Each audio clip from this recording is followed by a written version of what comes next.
Hi friends, ನಮಸ್ಕಾರ. ಇವತ್ತು ನಾವು ಸಿಂಪಲ್ಲಾಗಿ ಕ್ಯಾರೆಟ್ ಹಲ್ವಾ ಹೇಗೆ ಮಾಡ್ಕೊಳ್ಳೋದು ಅಂತ ನೋಡ್ಕೊಳ್ಳೋಣ. ತುಂಬ ಟೇಸ್ಟಿಯಾಗಿರುತ್ತೆ ಹಾಗೂ ಹೆಚ್ಚಿನ ಪ್ರಮಾಣದಲ್ಲಿ ಕ್ಯಾರೆಟ್ ಹಲ್ವಾ ಮಾಡಬೇಕಂದ್ರೆ ಈ ರೀತಿ ಟಿಪ್ಸ್ನ ಫಾಲೋ ಮಾಡಿದರೆ ತುಂಬ ಈಸಿಯಾಗಿ ಮಾಡ್ಕೋಬಹುದು ಹಾಗೂ ತುಂಬ ಕಡಿಮೆ ಸಮಯದಲ್ಲೇ ಮಾಡ್ಕೋಬಹುದು. ಈಗ ಇಲ್ಲಿ ನಾನು ಮಾಡ್ಕೊಳ್ಳೋದಕ್ಕೆ 1 kg ಆಗೋಷ್ಟು ಕ್ಯಾರೆಟ್ನ ಮೇಲೆ ಎಲ್ಲ ಸಿಪ್ಪೆ ತೆಗೆದು ಈ ರೀತಿ ಇಟ್ಕೊಂಡಿದ್ದೀನಿ.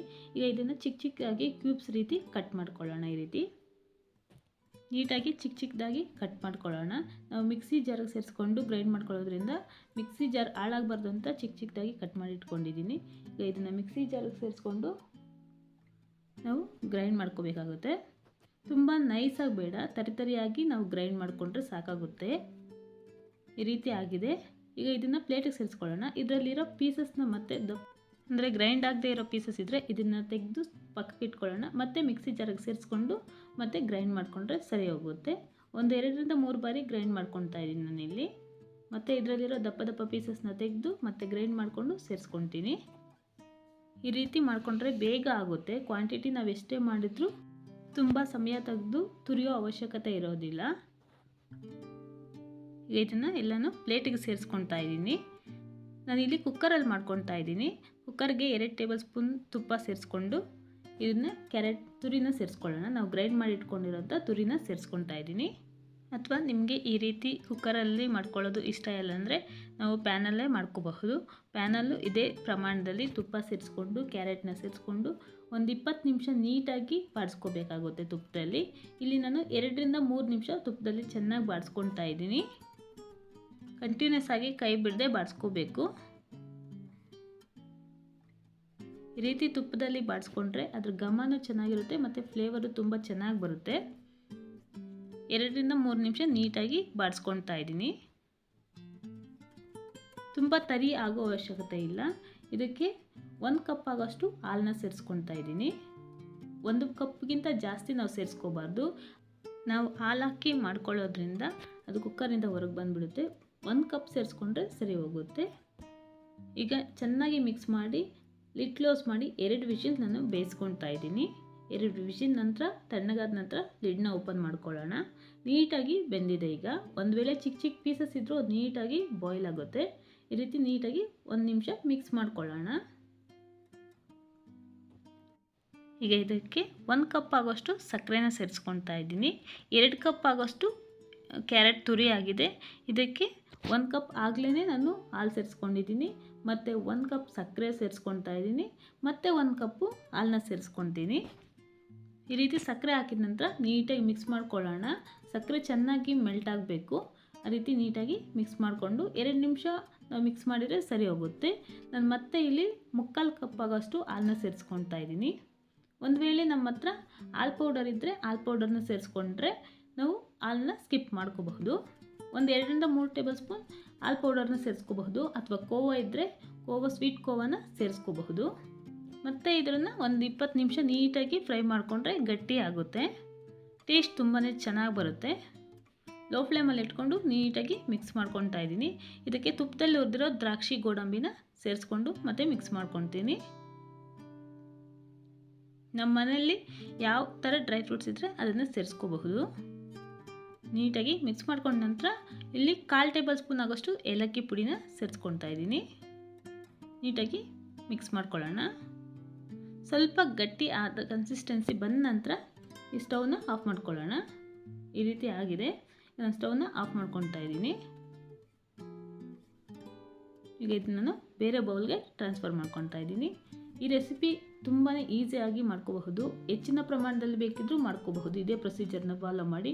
ಈ ರೆಸಿಪಿ ಇಷ್ಟ ಆದರೆ ಲೈಕ್ ಮಾಡಿ. ಇನ್ನಷ್ಟು ಈಸಿ ರೆಸಿಪೀಸ್ಗಾಗಿ ನನ್ನ ಚಾನಲ್ನ ಸಬ್ಸ್ಕ್ರೈಬ್ ಮಾಡ್ಕೊಳ್ಳಿ. ಇಷ್ಟ ಆದರೆ ಫ್ರೆಂಡ್ಸ್ ಆ್ಯಂಡ್ ಫ್ಯಾಮಿಲಿಗೆ ಶೇರ್ ಮಾಡಿ. Thank you for watching.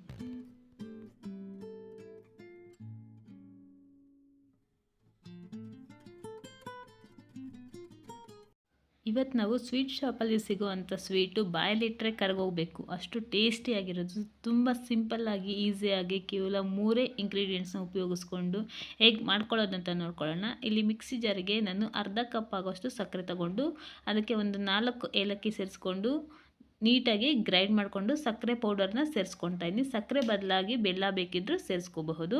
ಸಕ್ಕರೆನ ಈ ರೀತಿ ಪೌಡರ್ ಮಾಡಿ ಸಪ್ರೇಟಾಗಿ ಸೈಡಲ್ಲಿ ಎತ್ತಿಟ್ಕೊಳ್ಳೋಣ. ಈಗ 1 ಬೌಲ್ ಆಗೋಷ್ಟು ಮೈದಾ ತೊಗೊಂಡಿದ್ದೀನಿ. ಒಂದು ಪ್ಯಾನ್ಗೆ ಮೈದಾ ಬದಲಾಗಿ ಹೆಲ್ದಿಯಾಗಿ ಮಾಡ್ಕೋಬೇಕಂದ್ರೆ ನಾವು ಇದಕ್ಕೆ ಗೋಧಿ ಹಿಟ್ಟನ್ನಾದರೂ 1 ಕಪ್ಪಾಗಿ ಸೇರಿಸ್ಕೊಂಡು ಸ್ವಲ್ಪ ಡ್ರೈ ರೋಸ್ಟ್ ಮಾಡ್ಕೊಳ್ಳೋಣ.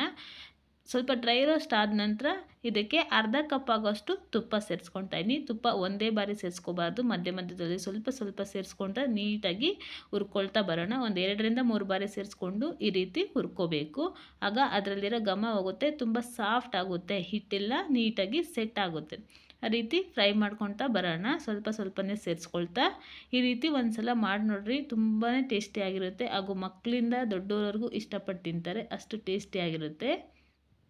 ಮೈದಾ ಆಗಿರೋದ್ರಿಂದ ಸ್ವಲ್ಪ ಜಾಸ್ತಿನೇ ತುಪ್ಪದಲ್ಲಿ ಚೆನ್ನಾಗಿ ಹುರ್ಕೋಬೇಕು. ಈ ರೀತಿ ಕಲರ್ ಚೇಂಜ್ ಆಗ್ತಾ ಬರುತ್ತೆ, ನೀಟಾಗಿ ಹುರ್ಕೊಳ್ಳೋಣ. ಕೊನೆಯಲ್ಲಿ ನೋಡಿದರೆ ಇಲ್ಲಿ ಸ್ವಲ್ಪ ತುಪ್ಪ ಉಳಿದಿದೆ, ಇದನ್ನು ನಾನು ಸೇರಿಸ್ಕೊತಾ ಇದ್ದೀನಿ. ಪೂರ್ತಿ ಸೇರಿಸ್ಕೊಳ್ಳೋಣ. ನಾವು ಇಲ್ಲಿ ಮೆಜರ್ಮೆಂಟ್ಗೆ 1 ಕಪ್ ಮೈದಾಗೆ ಅರ್ಧ ಕಪ್ ಆಗೋಷ್ಟು ತುಪ್ಪ ಸೇರಿಸ್ಕೊಂಡಿದ್ದೀನಿ. 1/4 ಟೇಬಲ್ ಸ್ಪೂನ್ ಆಗೋಷ್ಟು ತುಪ್ಪ ಮಾತ್ರ ಕೊನೆಯಲ್ಲಿ ಉಳಿದಿದೆ. ನೀಟಾಗಿ ಇದೇ ರೀತಿ ಸ್ವಲ್ಪನೇ ಸೇರಿಸ್ಕೊಂಡು ಅದು ಘಮ ಬರಬೇಕು, ಆ ರೀತಿ ಚೆನ್ನಾಗಿ ಹುರ್ಕೊಳ್ಳೋಣ. ಕನಿಷ್ಠ ಅಂದರೂ ಒಂದು 10 ನಿಮಿಷ ಈ ರೀತಿ ಚೆನ್ನಾಗಿ ಹುರ್ಕೋಬೇಕು. ಸಾಫ್ಟ್ ಆಗುತ್ತೆ ಹಿಟ್ಟೆಲ್ಲ. ಈ ರೀತಿ ನಮಗೆ ಆಗಿದೆ ಅಂತ ಅನಿಸಿದರೆ ನೋಡಿ, ಈ ರೀತಿ ನೀಟಾಗಿ ಸಾಫ್ಟ್ ಆಗಿರುತ್ತೆ, ಉಂಡೆ ರೀತಿ ಬರ್ತಾ ಇರುತ್ತೆ.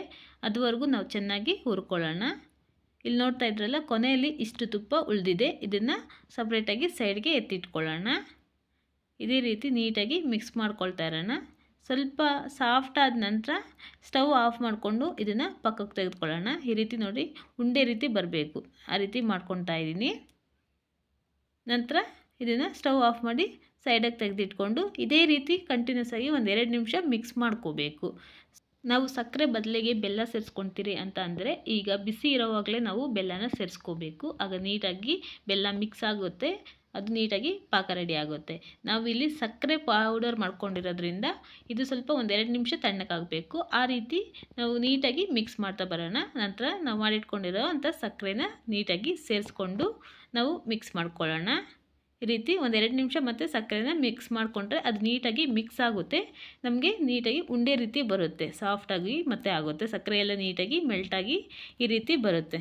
ಈ ರೀತಿ ಮೆಲ್ಟಾಗಿ ಉಂಡೆ ರೀತಿ ಬಂದ ನಂತರ ನಾನು ಒಂದು ಬೌಲ್ಗೆ ಸೇರಿಸ್ಕೊತಾ ಇದ್ದೀನಿ. ತುಪ್ಪ ಸ್ವಲ್ಪ ಸ್ಪ್ರೆಡ್ ಮಾಡಿ ಇದ್ರ ಮೇಲೆ ಬಟರ್ ಪೇಪರ್ನ ಸ್ವಲ್ಪ ಇಟ್ಕೊಂಡು ನಂತರ ಅದ್ರ ಮೇಲೇನು ಸ್ವಲ್ಪ ತುಪ್ಪ ಸ್ಪ್ರೆಡ್ ಮಾಡಿ ನಾವು ಮಾಡಿಟ್ಕೊಂಡಿರೋಂಥ ಸ್ವೀಟ್ನ ಅದ್ರ ಮೇಲೆ ನೀಟಾಗಿ ಸೆಟ್ ಮಾಡ್ಕೊಳ್ಳೋಣ. ನೀಟಾಗಿ ಈವನ್ನಾಗಿ ಎಲ್ಲ ಕಡೆನೂ ಸ್ಪ್ರೆಡ್ ಮಾಡ್ಕೋಬೇಕು. ಆ ರೀತಿ ಪ್ರೆಸ್ ಮಾಡಿ ಫ್ಲ್ಯಾಟ್ ಆಗಿರೋ ಪ್ಲೇಟ್ ಏನಾದರೂ ತೊಗೊಂಡು ನೀಟಾಗಿ ಈ ರೀತಿ ಪ್ರೆಸ್ ಮಾಡ್ಕೋಬೇಕು. ಮೇಲೆ ನಾವು ಡೆಕೋರೇಷನ್ಗೆ ಏನು ಬೇಕಿದ್ರು ಅದನ್ನು ಸೇರಿಸ್ಕೋಬೇಕು. ಇಷ್ಟೇ ಇಂಗ್ರೀಡಿಯೆಂಟ್ಸು, ಕೇವಲ 3 ಮೈದಾ, ಸಕ್ಕರೆ ಆಗ ತುಪ್ಪ ಇದ್ದರೆ ಸಾಕು. ಈ ರೀತಿ ಸ್ವೀಟ್ನ ಟ್ರೈ ಮಾಡಬಹುದು ನಾವು.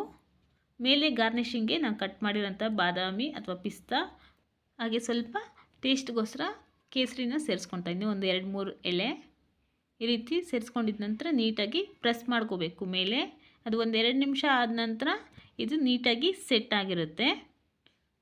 2 ನಿಮಿಷ ಆದ ನಂತರ ಇದನ್ನು ಒಂದು ಪ್ಲೇಟ್ಗೆ ಡಿಮೋಲ್ಡ್ ಮಾಡಿಕೊಂಡು ನಾವು ಹಾಕಿರೋಂಥ ಬಟರ್ ಪೇಪರ್ನ ರಿಮೂವ್ ಮಾಡಿಕೊಂಡು ನಮಗೆ ಯಾವ ಶೇಪಲ್ಲಿ ಬೇಕೋ ಆ ಶೇಪಲ್ಲಿ ಕಟ್ ಮಾಡ್ಕೋಬಹುದು.